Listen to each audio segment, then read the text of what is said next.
Hello students, শিক্ষা সংগম চেনেলটোলৈ আপোনালোকক স্বাগতম জনাইছো। আজিৰ এই ভিডিঅ'টোত আমি গ্ৰেট পাৰ্চনেলিটিজ অফ আসাম অৰ্থাৎ অসমৰ যিখিনি মহান ব্যক্তিত্ব আছিল তেওঁলোকৰ বিষয়ে আলোচনা কৰিম। আৰু আজি প্ৰথম ভিডিঅ'টোত আমি ৰূপৰ জ্যোতিপ্ৰসাদ আগৰৱালা দেৱৰ কথা আলোচনা কৰিবলৈ গৈ আছো। যিহেতুকে আজি 17 জুন আৰু তেখেতৰ জন্মবাৰ্ষিকী, সেই হেতুকে আমি আজি তেখেতৰ কথা আলোচনা কৰিম।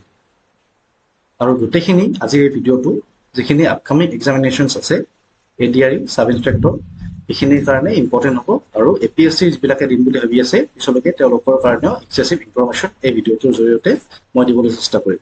এতিয়া জ্যোতিপ্ৰসাদ আগৰৱালা দেৱৰ কথা যদি আমি জানিব লাগে তেনেহ'লে অলপ ইতিহাসৰ পাত লুটিওৱাৰ দৰকাৰ আছে। ঠিক আছে, আমি চাম যে 1811 চনত তেখেতৰ পূৰ্বপুৰুষ নৱৰং ৰাম আগৰৱালা তেখেত ৰাজস্থানৰ মাৰৱাৰ ৰিজন এটুকুৰা ঠাই আছে মাৰৱাৰ বুলি, সেই ঠাইৰ পৰা অসমলৈ আহিছিল, প্ৰব্ৰজন কৰিছিল। ঠিক আছে, আৰু তাৰপিছতে বৰ্তমানলৈকে এতিয়া তেওঁলোকৰ পৰিয়াল অসমৰ স্থায়ী বাসিন্দা হিচাপে আছে। চন্দ্ৰকুমাৰ আগৰৱালা জ্যোতিপ্ৰসাদ আগৰৱালা দেৱৰ খুৰাক আছিল আৰু সেই একেগৰাকী চন্দ্ৰকুমাৰ আগৰৱালা যিগৰাকী চন্দ্ৰকুমাৰ আগৰৱালা জোনাকী আলোচনীৰ প্ৰথমগৰাকী সম্পাদকো আছিল। ঠিক আছে, জোনাকী আলোচনীৰ কথা আমি জানো যে 1889 চনত জোনাকী আলোচনীৰ প্ৰথম সম্পাদক আছিল চন্দ্ৰকুমাৰ আগৰৱালা আৰু তাৰ পিছতে হ'ল হেমচন্দ্ৰ গোস্বামী আৰু তাৰ পিছত লক্ষ্মীনাথ বেজবৰুৱা।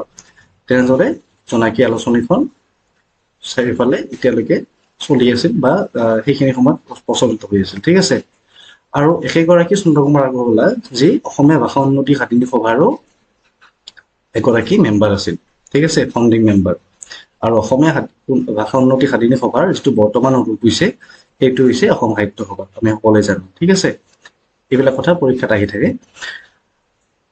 আৰু জ্যোতিপ্ৰসাদ আগৰৱালা দেৱৰ যিগৰাকী ককা দেউতাক আছিল তেওঁৰ নাম আছিল হৰিবিলাস আগৰৱালা। হৰিবিলাস আগৰৱালাই প্ৰথম ৰিলিজিয়াছ বুক অসমৰ যিখন ৰিলিজিয়াছ বুক প্ৰিণ্টেড ফৰ্মত কীৰ্তন ঘোষা সেইখন প্ৰিণ্টেড ফৰ্মত পাব্লিছ কৰিছিল। ঠিক আছে,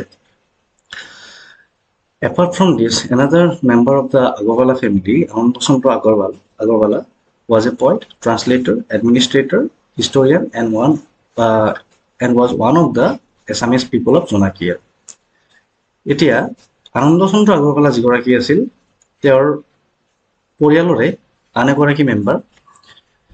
তেওঁ এগৰাকী ভাল ট্ৰান্সলেটৰ আছিল, হিষ্টৰিয়ান আছিল, এডমিনিষ্ট্ৰেটৰো আছিল আৰু তেখেতে জোনাকী যুগত যিখিনি আমাৰ অসমীয়া ভাষাৰ উন্নতি হৈছিল বা অসমীয়াৰ এটা নতুন যুগ বুলি ক'ব পাৰোঁ সেইখিনিত তেখেতৰো কণ্ট্ৰিবিউশ্যন আছিল। ঠিক আছে, জ্যোতিপ্ৰসাদ আগৰৱালা দেৱৰ জন্ম হৈছিল 17 জুন 1903 চনত তামোলবাৰী টি ষ্টেটত।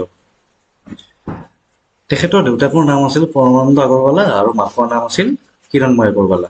ঠিক আছে, প্ৰাথমিক শিক্ষা তেখেতে কলকাতাত আৰু অসমৰ শেষ কৰি উঠি তাৰপিছত তেওঁ এডিনবাৰ্গ ইউনিভাৰ্চিটিত পঢ়িবলৈ গ'ল 1926 চনত ইকনমিক্স। ঠিক আছে, কিন্তু তাৰ মাজতে তেওঁৰ মনত আহিল কি তেওঁ ইকনমিক্স নহয়, তেওঁ ফিল্ম মেকিঙৰ ফালেহে যাবলৈ চেষ্টা কৰিলে। ঠিক আছে, মানে ফিল্ম মেকিঙৰ প্ৰতি বা ফিল্ম বনোৱাৰ প্ৰতি তেওঁৰ যিটো ৰাপ আছিল সেইটো বাঢ়ি গ'ল, উৎকণ্ঠা বাঢ়ি গ'ল। আৰু তাৰপিছতে তেওঁ মধ্যস্থতে এৰি আহি ইকনমিক্সৰ ষ্টাডি তেওঁ ফিল্ম মেকিঙৰ কাৰণে জাৰ্মানীত আহিল।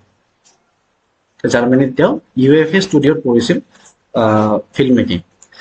তাৰপিছত তেওঁ ঘৰলৈ আহিল 1933 চনত ঘৰলৈ আহিল আৰু তেওঁ প্ৰথমতে ভোলাগুৰি টি গাৰ্ডেনত তেওঁ অস্থায়ী চিত্ৰবন প্ৰতি 1934 চনত এটা ষ্টুডিঅ' খুলিলে সৰুকৈ, যাতে তেওঁ ফিল্ম মেকিং কৰিব পাৰে। আৰু তাৰপিছতে আমি জানো কি জয়মতী যিখন তেওঁৰ প্ৰথম চিনেমা, আমাৰ অসমীয়াৰে প্ৰথম চিনেমা, সেইখন বনাবলৈ ষ্টাৰ্ট কৰিলে। আৰু তাৰপিছত এইখন মুভিত আছিল আইডিও সন্দিকৈ আৰু ফণী শৰ্মা, তেওঁলোকে লিড ৰোল কৰিছিল। আৰু এইখন জয়মতী যিখন ড্ৰামা আছিল, জয়মতী যিখন চিনেমা আছিল অসমীয়া প্ৰথম অসমীয়া বোলছবি, সেইখন লক্ষ্মীনাথ বেজবৰুৱাদেৱৰ এখন নাটক আছিল। সেইখনৰ পৰাই জয়মতী যিখন চিনেমা আছিল সেইখন বনোৱা হৈছিল। ঠিক আছে, জ্যোতিপ্ৰসাদ আগৰৱালা দেৱে যিটো ঘৰত আছিল তেখেতৰ ঘৰটোৰ নাম হৈছে পকী। সেইটো তেজপুৰৰ প্ৰথম পকী ঘৰ বুলি কয় সেইখিনি সময়ত। আৰু সেই ঘৰটোতে মহাত্মা গান্ধী যেতিয়া অসমলৈ আহিছিল তেতিয়া তেওঁ সেই ঘৰটোতে আছিল বুলি কোৱা হয়। ঠিক আছে, তেখেতৰ এছএমএছ ড্ৰামা অসমীয়া যিখিনি ড্ৰামা আছে তেওঁৰ সেই নাটকখিনি আমি চাওঁ। কাৰেঙৰ লিগিৰি, লভিতা, ৰূপালীম, নিমাতী কইনা, সন্তোষিলী, খনিকৰ, কনকলতা, সুন্দৰ কোঁৱৰ, পুনীত কুঁৱৰী, এনেকুৱা ধৰণৰ তেওঁ যিখিনি অসমীয়া নাটক আছিল বা অসমীয়া লিটাৰেচাৰ যিখিনি কণ্ট্ৰিবিউশ্যন আছিল তাৰে ভিতৰত এইখিনি পৰে। ঠিক আছে। আৰু তাৰপিছত আমি চাওঁ যে যিখিনি ষ্টৰিজ আছিল, যিখিনি কাহিনী লিখিছিল তেওঁ, এখন হৈছে ৰূপহী, বগীতৰা, সোণতৰা, সন্তিছ প্ৰাইড বা অসমীয়াত আছিল সন্তিৰ অভিমান, ফাইটাৰ্ছ বা যুঁজাৰু, সতীৰ ৰিমাইণ্ডাৰ্ছ অথবা সতীৰ সোঁৱৰণি, আৰু শিলাকুটি, কলা ঘুমতি আৰু নীলাচৰাই। ঠিক আছে। আগৰৱালাদেৱে আৱাৰ ভিলেজ বুলিও এখন নভেল লিখিছিল, উপন্যাস এখন লিখিছিল, এইখন মনত ৰাখিব। তাৰপিছত তেখেতে যিখিনি সৰু ল'ৰা ছোৱালী আছিল তাৰ বাবেও তেওঁ মানে পয়েমছ লিখিছিল, মানে কবিতা তেওঁ মানে লিখিছিল চাইল্ডখিনিৰ কাৰণে। ঠিক আছে। তাৰ ভিতৰত হৈছে ভূত পোৱালী, অকণমান ল'ৰা, অকণমানি স্প্ৰেয়াৰ, এনেকুৱা ধৰণৰ। জ্যোতিপ্ৰসাদ আগৰৱালাদেৱৰ অষ্টেণ্টিক কণ্ট্ৰিবিউশ্যন কিহৰ প্ৰতি আছিল? Child literature. এইমাত্ৰ পালোঁ কেইখনমান পয়েম, অকণমানি বা ভূত পোৱালী। তাৰপিছত লিটাৰেচাৰ খিনিৰ ভিতৰত জ্যোতি ৰামায়ণ আৰু ঘোঁৰা ডাঙৰীয়া পৰে। এইখিনি সাধু কথা। তেওঁ কি পৰে? যিখিনি ৰামায়ণ মহাভাৰতৰ যিখিনি কাহিনী আছে বা আমাৰ যিখিনি ফকল'ৰ আছে এছামিজ, সেইখিনি সৰু ল'ৰা ছোৱালী বুজি পোৱাকৈ তেওঁ কিছুমান বস্তু লিখি গৈছিলে। ঠিক আছে। তাৰপিছত আগৰৱালাদেৱে চন্দ্ৰকুমাৰ আগৰৱালাদেৱৰ কাৰণে এখন বায়'গ্ৰাফি লিখিছিলে।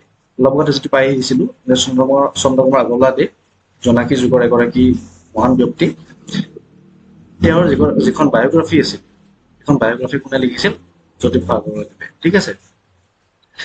হি also' republished a paper call Assamese and edited the paper. তেওঁ আছামিজ বুলি এখন পেপাৰ ওলাইছিল। ঠিক আছে। আৰু এখন এডিটিঙো কৰিছিল, মানে তেওঁ সম্পাদকো আছিল এখন পেপাৰ। তাৰপিছত তেওঁ আছাম আৰ্টিষ্ট এছ'চিয়েশ্যনৰ প্ৰেচিডেণ্ট হিচাপেও কাৰ্যনিৰ্বাহ কৰি আছিল। ঠিক আছে। ৰূপকোঁৱৰ জ্যোতিপ্ৰসাদ আগৰৱালাক আমি যিটো ৰূপকোঁৱৰ বুলি সন্মান দিওঁ, সেই ৰূপকোঁৱৰ টাইটেলটো কোনে দিছিল? তেওঁ আনন্দ চন্দ্ৰ বৰুৱা। তেখেত এগৰাকী বহুত ডাঙৰ কবি আছিল, সাহিত্যিক আছিল এইখিনি সময়ত। ঠিক আছে। আনন্দ চন্দ্ৰ বৰুৱাদেৱৰ বিষয়ে আমি এই ভিডিঅ'ৰ পিছতে, মানে এই চিৰিজটোতে আমি তেওঁৰ বিষয়ে আলোচনা কৰিম পিছলৈকে। তো এনেকুৱা ধৰণৰ যিখিনি আমাৰ মহান পুৰোধা আছিল এইখিনি সময়ৰ অসমীয়া সাহিত্য, অসমৰ লগত জড়িত, তেওঁলোকৰ বিষয়ে মহান ব্যক্তিত্বখিনি আমি পঢ়িবলৈ চেষ্টা কৰিম। ঠিক আছে। আৰু জ্যোতিপ্ৰসাদ আগৰৱালাদেৱে ইণ্ডিয়ান ফ্ৰীডম মুভমেণ্টতো পাৰ্টিচিপেট কৰিছিল আৰু তেওঁ জেললৈকেও গৈছিল। আৰু তাৰপিছত তেওঁ যেতিয়া জেলৰ পৰা আহে 1942 পিছত তেওঁ কুইট ইণ্ডিয়া মুভমেণ্টতো যোগদান কৰে। আৰু তাৰপিছত তেওঁৰ জেলৰ পৰা অহাৰ পিছত তেওঁৰ মানে কৰ্কট ৰোগত আক্ৰান্ত হৈছিল, কেঞ্চাৰ হৈছিল। আৰু তাৰপিছতে তেওঁ 17 জানুৱাৰী 1951 তেওঁ দেহত্যাগ কৰে। এই গোটেইখিনি যে চালোঁ আমি, তো এতিয়ালৈকে আমি বহুত তেওঁৰ যিটো ব্যক্তিত্ব, তেওঁৰ ব্যক্তিত্বটো পঢ়ি শেষ কৰা ইমান সহজ কথা নহয়, কিন্তু আমি যিখিনি পাৰোঁ এক্সাম পাৰ্চপেক্টিভৰ ফালৰ পৰা সেইখিনি আমি চেষ্টা কৰিলোঁ চাবলৈ। আৰু শিল্পী দিৱস, যিটো আমি বৰ্তমান শিল্পী দিৱস উদযাপন কৰি আছোঁ, সেইটো তেখেতৰ মেমৰিতে পৰে। আৰু এই শিল্পী দিৱসটো 1953 পৰা এজ এ জ্যোতি দিৱস হিচাপত মানে কৰি আছিল চেলিব্ৰেট।